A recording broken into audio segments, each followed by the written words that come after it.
बिस्मिल्लाहिर्रहमानिर्रहीम। अस्सलामु अलैकुम अज़ीज़ तलबा।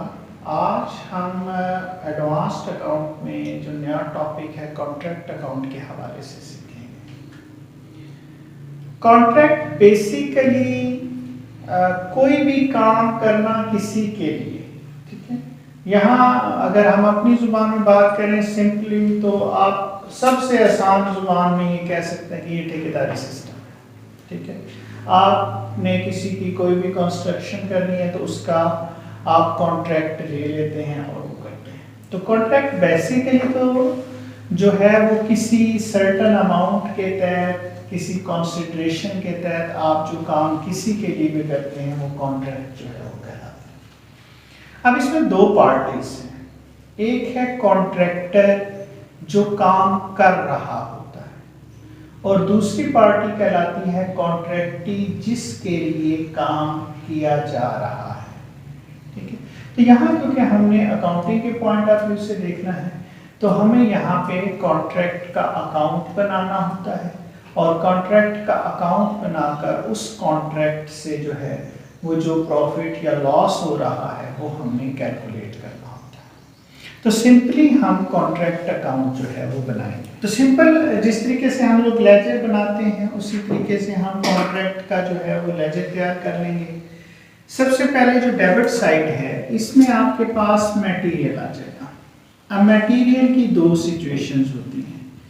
एक आपका होता है मटेरियल फ्रॉम स्टोर, और दूसरा आपका यहाँ पे आ जाता है मटेरियल परचेज्ड। अब ये दोनों ऑप्शंस आपने ध्यान में रखनी है। बाज़ बात ये होता है कि कॉन्ट्रैक्टर के पास अपने पास मटेरियल स्टोर में पड़ा हुआ था, तो वो वहाँ से सामान जो है जहाँ पर काम उसने शुरू किया हुआ है वहाँ वो भिजवा देता है। और बाज़ बात ये होता है कि वो सामान खरीद कर सीधा जो है वो साइट पे पहुँचा देता है जहाँ पर जो है वो काम जो है वो किया जा रहा है। इसके बाद वेजेस या लेबर जो है वो आ जाती है।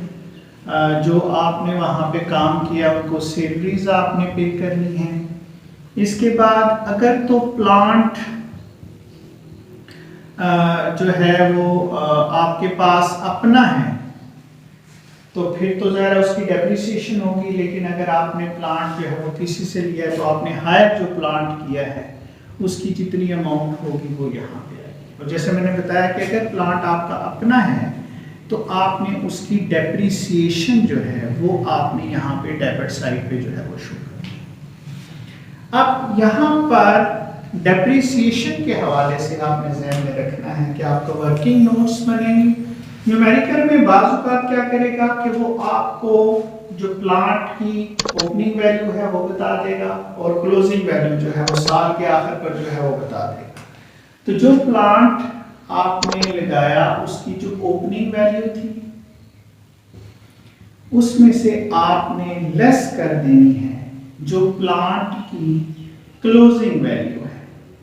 मतलब अगर साल के शुरू में प्लांट जो है वो आपके पास 45,000 का है और साल के आखिर में वो अगर आपके पास प्लांट की वैल्यू जो है वो 33,000 है। साल के शुरू में 45 है, साल के आखिर में 33 है, तो 12,000 जो है वो उसकी वैल्यू कम हो गई है। वो आप डेप्रिसिएशन जो है वो कैलकुलेट कर सकते हैं। इसमें हमारे पास दो तरीके होते हैं। बाज़ का ये होता है कि हम प्लांट को यहाँ पर डेबिट साइड पे शो करते हैं और प्लांट को हम क्रेडिट साइड पर भी शो करते हैं, ओपनिंग बैलेंसेस और क्लोजिंग बैलेंस के तौर पर। और क्लोजिंग साइड पे जब हम उसको क्रेडिट साइड पे शो करते हैं तो उसमें से डेप्रिसिएशन लेस कर लेते हैं। एक तरीका तो ये हो गया कि आप प्लांट को अपने जो कॉन्ट्रैक्ट अकाउंट में शो करें। दूसरा तरीका ये है कि आप उसकी डेप्रिसिएशन जो है वो कैलकुलेट करके यहाँ पे लिख दें। डेप्रिसिएशन में आसानी ये है कि आपको सिर्फ वर्किंग नोट बनाना और यहाँ पर एक्सपेंसेस में डेप्रिसिएशन को शो करना, क्योंकि बाज़ औक़ात प्लांट के हवाले से हमारे पास 3-4 आइटम आ जाते हैं कि जी प्लांट जो है वो हमने लिया था स्टोर से, प्लांट हमने और ख़रीदा, फिर प्लांट उसमें से लॉस हो गया, प्लांट हमने स्टोर को वापस कर दिया। तो फिर ये 5-6 आइटम लिखना बाज़ औक़ात मुश्किल हो जाता है, समझ नहीं आ रही होती कि इसको कहाँ पे रिकॉर्ड करें। तो उसके लिए आसान हल ये है कि आप जस्ट उसकी डेप्रिसिएशन कैलकुलेट करें और सिर्फ डेप्रिसिएशन को रिकॉर्ड करें और प्लांट को आप रिकॉर्ड ही ना करें। तो एक तरीकाकार तो ये हो गया। दूसरा होता है कि आप फार्मूला अप्लाई करते हैं, ठीक है, एनुअल डेप्रिसिएशन के हवाले से। ये हमने पार्ट 1 में पढ़ा हुआ है, C minus S over N आप फार्मूला अप्लाई कर लेते हैं। जो C है ये क्या है, ये कॉस्ट ऑफ प्लांट, जितने का प्लांट है। S जो है वो आपकी क्या है, स्क्रैप वैल्यू, या इसको हम साल्वेज वैल्यू भी कहते हैं, या इसको हम रेजिडुअल वैल्यू भी कहते हैं, कि जब वो प्लांट बिल्कुल इस्तेमाल के काबिल नहीं रहेगा तो उसकी वैल्यू क्या होगी। और M basically number of years, इसको हम एस्टिमेटेड लाइफ कहते हैं, कि बेसिकली वो प्लांट कितने सालों तक प्रॉपरली जो है वो काम करता रहेगा। तो ये तीनों चीजें जो हैं ये हमें मालूम होती हैं, तो हम उनको पुट करके ये हमारी डेप्रिसिएशन कैलकुलेट हो जाती है और इस डेप्रिसिएशन को हम यहाँ पर पुट कर लेते हैं। इसके बाद एनी अदर एक्सपेंसेस, कोई भी नाम होता है, एडमिन एक्सपेंसेस हैं, उसके बाद इंश्योरेंस के एक्सपेंसेस हैं, ओवरहेड चार्जेस हैं, तो वो कोई भी नाम उसको दे सकता है। तो कोई भी किसी भी किस्म के एक्सपेंसेस हैं तो वो आपने डेबिट करने हैं। यहाँ वेजेस के हवाले से ध्यान में रखना है कि बाज़ औक़ात आपकी कुछ जो लेबर है ऐसी होती है जो आपने एक से ज़्यादा प्लांट्स पे जो है वो लगाई होती है। मतलब कुछ जो है वो वक्त एक प्लांट पे काम करते हैं, कुछ वक्त जो है वो दूसरे प्लांट पे काम करते हैं, कॉन्ट्रैक्ट पे काम करते हैं, कुछ वक्त वो किसी तीसरे कॉन्ट्रैक्ट पे काम करते हैं। तो जितना टाइम वो कॉन्ट्रैक्ट को दे रहे हैं, वेजेस भी हम उसी टाइम की रेशो के हिसाब से है वो तकसीम करते हैं। मिसाल के तौर पर हमारी जो लेबर है या जो सुपरवाइजर है हमारा, वो 2 कॉन्ट्रैक्ट्स को आधा आधा टाइम दे रहे हैं। तो अब जो सुपरवाइजर को हम पेमेंट कर रहे हैं वो हमने 2 बराबर हिस्सों में तकसीम कर लिया, और आधी एक कॉन्ट्रैक्ट को चार्ज कर देने हैं और आधा जो है वो हमने दूसरे कॉन्ट्रैक्ट को चार्ज किया। तो ये वेजेस के हवाले से आपने तो ये डेबिट साइड के आइटम हमारे पास आ गए। क्रेडिट साइड पे सबसे पहले आपने वर्क सर्टिफाइड शो करना है। अब ये वर्क सर्टिफाइड से क्या हो रहा है, देखिए जब कॉन्ट्रैक्ट होगा तो कॉन्ट्रैक्ट को आपने उसकी स्पेसिफिकेशन दी होगी, ठीक है।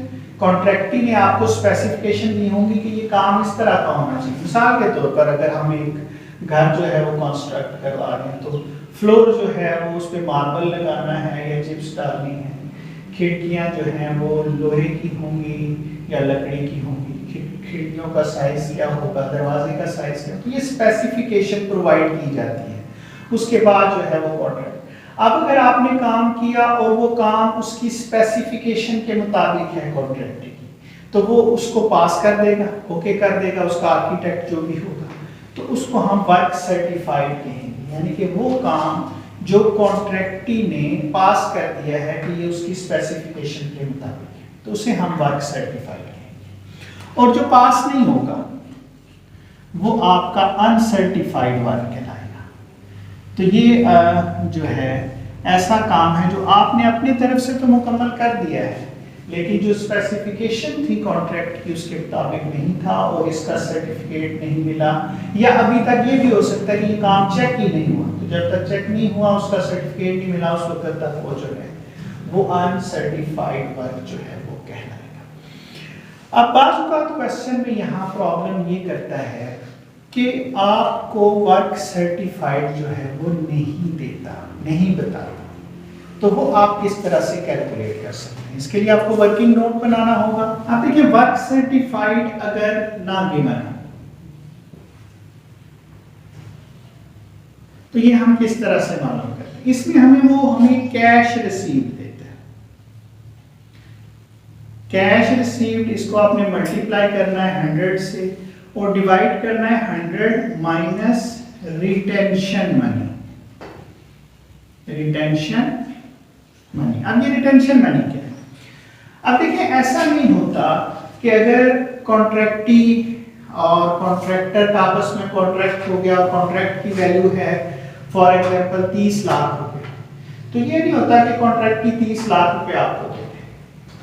वो होता ये है कि आप काम शुरू करते हैं, जो जो काम मुकम्मल होता जाता है साथ साथ उसकी पेमेंट रिसीव होती जाती है। और कॉन्ट्रैक्टी कभी भी मुकम्मल पेमेंट्स नहीं करता, वो कुछ ना कुछ पैसे जो है वो अपने पास आपके रखता है। वो जो पैसे आपके अपने पास रखता है that is known as retention money, और ये कॉन्ट्रैक्ट में डिसाइडेड होता है।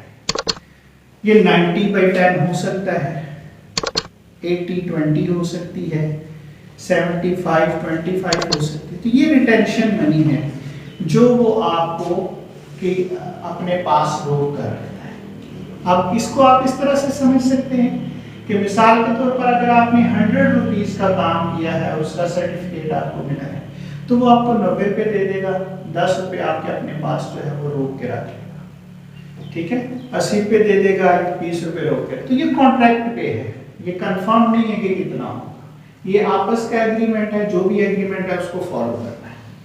तो आपने यहाँ पर जो कैश रिसीव की है ये आपको क्वेश्चन में दी गई होगी, उसको मल्टीप्लाई करना है 100 से और डिवाइड करना है 100 माइनस रिटेंशन जो मनी है। तो ये आपके पास वर्क सर्टिफाइड जो है वो कैलकुलेट हो जाए। इसके बाद मटेरियल के आइटम है, अगर कोई मटेरियल लॉस हुआ है तो वो भी क्रेडिट साइड पे आ जाएगा।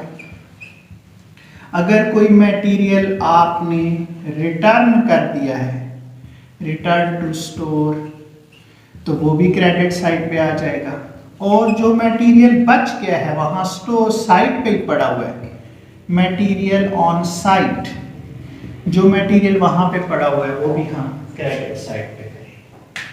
अब यहां आपने बैलेंस करना है, बड़ी साइड में से छोटी साइड आप माइनस करेंगे। मसलन यहाँ हम क्रेडिट साइड बड़ी है और डेबिट साइड पे, तो ये बैलेंस हमारा आ जाएगा और इस बैलेंस को हम नीचे ले जाएंगे, ये बैलेंस कैरी डाउन। तो ये बेसिकली जो है ये हमारा बैलेंसिंग फिगर होगा। ये बैलेंस आपने नीचे शो कर देना है,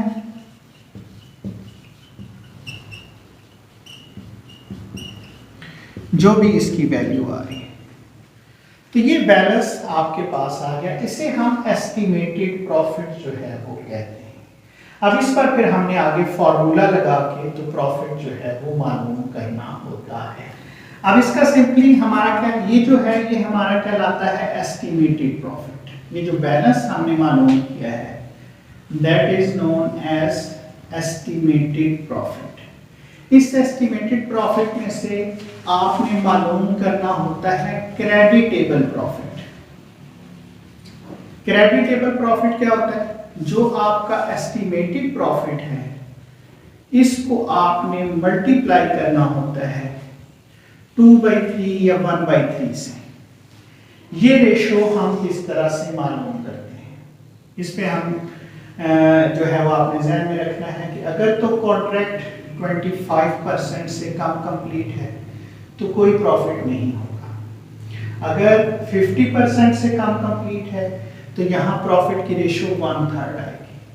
अगर 50% से ज्यादा कंप्लीट है तो फिर यहाँ पर हम रेशो ये 2/3 लेंगे। इसके बाद आपने तीसरे स्टेप में मालूम करना होता है प्रॉफिट क्रेडिटेड। तो ये आप किस तरह से मालूम करते हैं, ये जो आपका ऊपर सेकंड स्टेप में क्रेडिटेबल प्रॉफिट आया है, इस क्रेडिटेबल प्रॉफिट को आप मल्टीप्लाई करते हैं कैश रिसीव्ड से और डिवाइड करते हैं आप वर्क सर्टिफाइड से।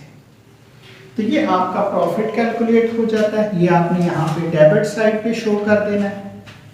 तो ये प्रॉफिट एंड लॉस अकाउंट, यहाँ पे ये आपका प्रॉफिट आ गया और जो बैलेंस होगा ये अगले साल में कैरी फॉरवर्ड हो जाएगा। ये बैलेंस जो है ये हम अगले साल में कैरी फॉरवर्ड करेंगे। काम हमने वही करना है, बड़ी साइड में से छोटी साइड जो है वो माइनस करेंगे। तो ये प्रॉफिट आप इस साल जो है वो अपने कॉन्ट्रैक्ट अकाउंट में कंसीडर करेंगे।